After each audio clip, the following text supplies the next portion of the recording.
The bob A of a pendulum released from 30 degree to the vertical hits another bob B of the same mass at rest on a table as shown in a figure.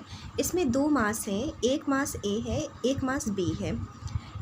जो B वाला मास है वो table पर rest कर रहा है और जो दूसरा है वो वर्टिकल से 30 डिग्री एंगल पर है। वर्टिकल से 30 डिग्री एंगल पर है, मतलब मूव कर रहा है, और दूसरा वाला जो मास है वो रेस्ट पर है। तो इसमें क्वेश्चन पूछ रहा है कि how high does the Bob A rise after the collision. जब इन दोनों को हम कोलिजन कराएंगे, ऑब्वियसली ये मूव कर रहा है तो ये जाके इसे टक्कर मारेगा। तो इन दोनों का जब कोलिजन होगा तो ए कितना ऊपर राइज करेगा after the collision. Neglect the size of the bob and assume the collision to be elastic.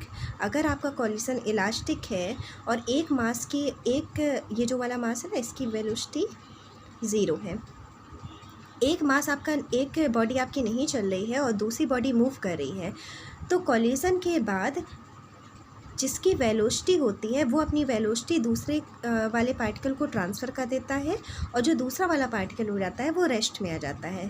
देखो, since it is an elastic collision, one ball is at rest, B rest पर है, and another ball is moving, और दूसरी बॉल move कर रही है। So after the collision A ball will transfer to its velocity to B. A ball की जितनी भी वेलोसिटी है वो बी को ट्रांसफ़र कर देगा and will become at rest, और रेस्ट पर आ जाएगा। और इसमें पूछा था कि ए कितना राइज करेगा। अब जब वो रेस्ट में आ गया, उसकी वेलोसिटी 0 हो गई, तो राइज करने का तो सवाल ही नहीं उठता। ओके, तो ए राइज नहीं करेगा।